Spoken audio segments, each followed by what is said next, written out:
Hey folks, this is Joel Turner with Shot IQ, and today we're going to be talking about getting your clicker bulletproofed. How to actually set it up to where you can go hunt with it. It's not all loud and got a bunch of chains and stuff on it, and it's not going to cut your cord. So let's get into this.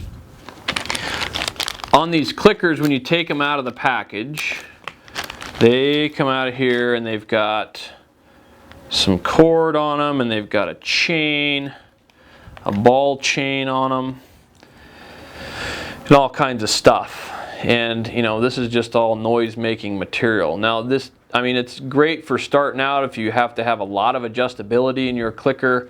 We're going to build some adjustability in it without all this stuff. So first thing I do is I take this off, and that doesn't really do anything for us. Then we take the clicker apart. It's got a simple Phillips head screw at the top of it.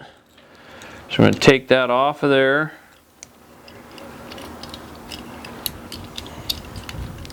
And get the blade and the angular piece that it bends against off of there. Now we're going to pop this little metal piece that holds the chain on there. You're going to pull the chain out. This little guy on the end of this, and it's maybe difficult to see, but this little guy on the end of that, you want to keep that. That is going to be our protector of our cord. So what I do with this is I take a flat blade screwdriver and I simply put it in the slot, and you pry that apart. It's fairly soft metal, so it pries apart pretty easy, and then you remove the chain from that. And then once you've got that piece, you're going to need it wider for the cord that you're going to use. So you can take it on this, you're going to use this angle to spread it on your screwdriver. So you take this, insert onto the screwdriver, and then just run it up the blade of the screwdriver.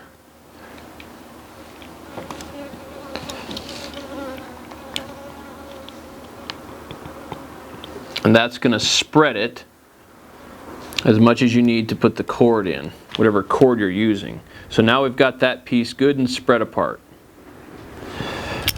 We're going to take our cord, and I like to use D-loop material. And you know, everybody's got their favorite D-loop material. So this is some fairly heavy stuff. I think it's 0.085. So, and as far as your length goes, you determine on what you've got on your bow as far as length. You're shooting a long bow, you're shooting a recurve. Where does this person want it on the limb? So where should we be putting these things on the limb? You know, ideally you can put them down here in the fade out of the limb. You know, down here where you're still in your wedge, because that's a non-working portion of the limb.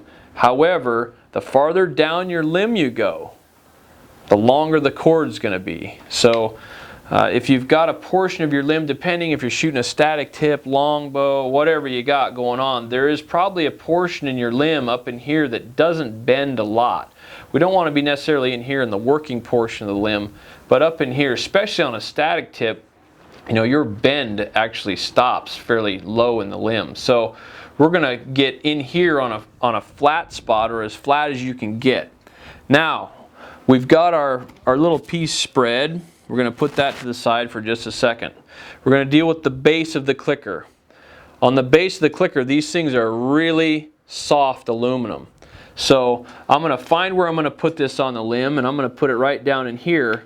But if I look at this, when I put this plate on the limb, I'm seeing that I've got air underneath here. So that's not going to give you good purchase on the limb. So simply take this plate, and it's very easy to bend, and just bend it slightly to match that profile. And you can keep testing it until you've got no more, like I've bent it too much now, right? So I've got one of the ends coming up. So I'm going to bend it back just slightly.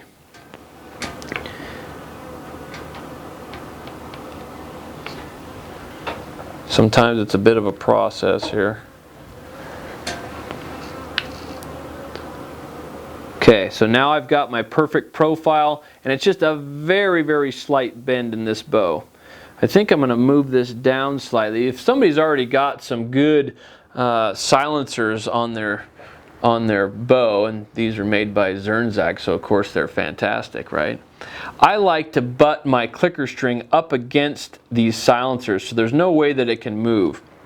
So, but I want the clicker to be slightly lower than the silencer, because the angle the blade's going to come out, I want that blade to be pulled straight or slightly up.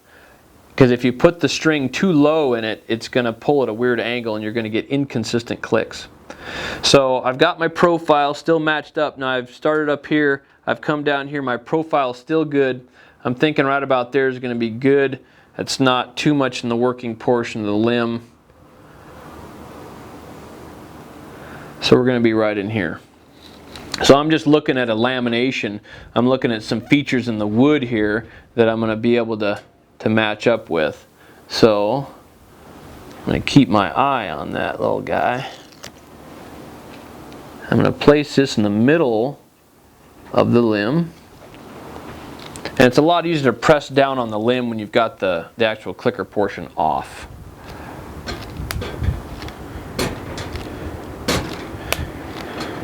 And if you want to clean that with some kind of, soap, or I would be extremely careful with solvents on your bow because you may ruin the epoxy finish on it. So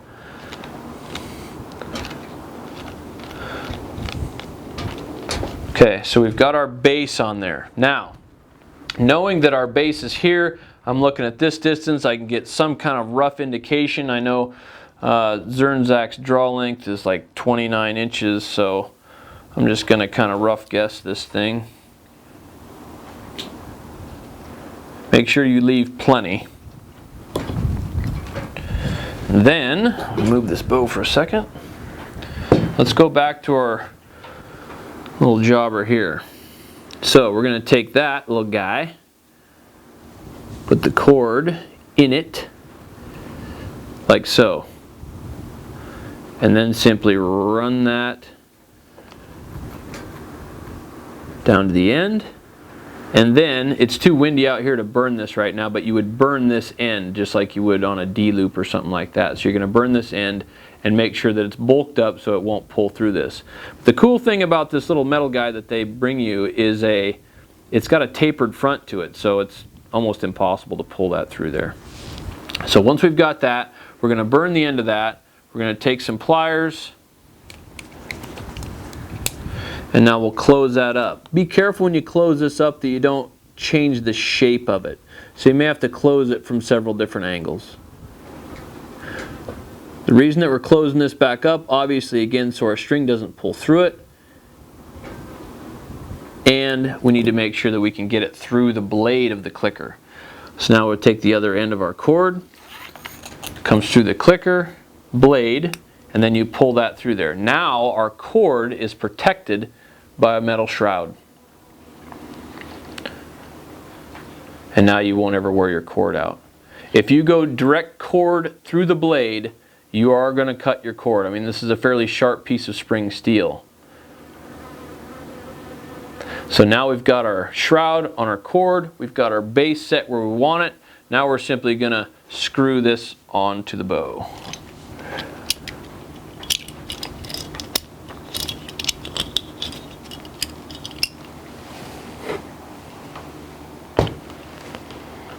And again, this looks a little sloppy, but it would be cut and burnt. But out here in the Texas wind, she's a little windy for that.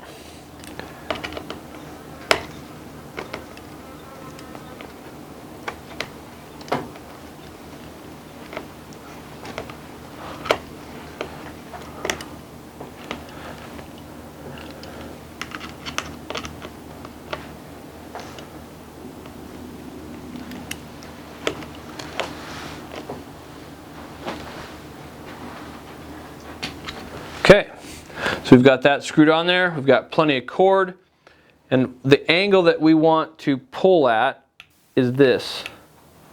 So we've got it right up to the base of this silencer. You see the cord is straight when it comes out of the clicker. If it's too low, it doesn't want to click. So you got to be careful with the height of this. You can be too high, which is fine, but you don't want to get so high that when it pulls, it rubs on this portion of the clicker. So be careful with your angle. So you want that thing to be pulled. When it clicks, it should be straight, just like so. So we're going to be able to put this clicker blade, or the clicker string, right up against this silencer. So now we're going to unstring this bow.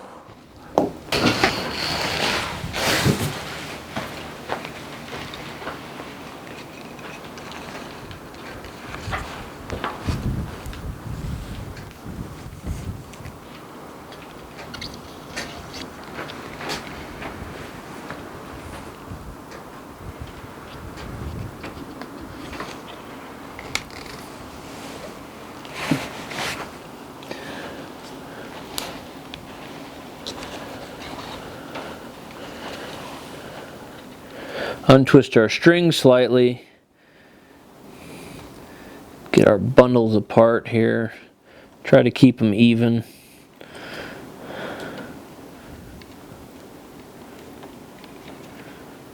Insert the string, the clicker string.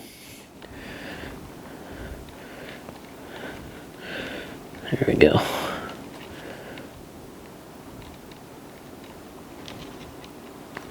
Hung up in some fibers there.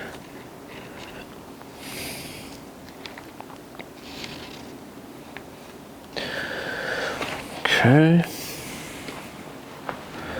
Now, I've butted this thing up against here, and just because of the specific twist of this string, it's coming out, well, it's actually coming around okay, but you see that my cord is now wrapped around it. So instead of unstringing everything and taking the cord out and all that, I'm just simply going to unscrew my clicker blade.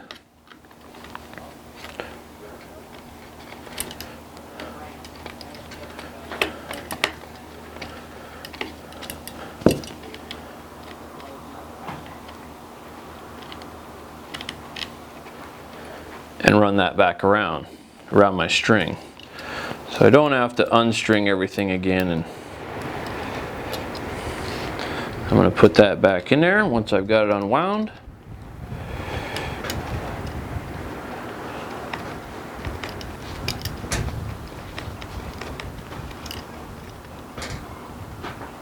Screw it back down. Now I would have Matt draw his bow back. So let's say he draws his bow back and we get this clicker set at a proper distance. Now, what is the proper distance for your clicker? I would have it set so that, especially initially, when you get to full draw and you're in your good alignment, your good holding position, that's when I want there to be just a slight movement to be able to make this thing click. What I like to do is when you're at full draw, this string has just become tight. It has not moved the blade yet. So I want this thing to have just become tight without moving the blade, and then we've got that much movement, which is about 1/4 inch of movement. That movement, especially initially, may feel like forever. However, it's a long enough movement that gives you time to evaluate the movement. So it really will help you get in control of that movement. So again, at full draw, we've just become tight without moving the blade. Now, so let's say this is the proper distance that I have for Matt, right? We've determined this is the proper distance. So now I simply would just take and tie just a simple square knot in the back of this cord, and I just put this right up against the string, pull it tight, and now we've got an adjustment. So if we need to make an adjustment, we can simply add, or we can loosen that knot and pull through or pull back through however we want. I usually leave about 1 inch of tag on here. So I would cut that off, burn it, and now you've got your clicker set up, your cord is protected, it's the right length, and this thing will last you for years. If you want to learn more about mechanoreceptive triggers, be it tab sears, grip sears, clickers, feather to nose, visit shotiq.com. Take my online course in control process shooting.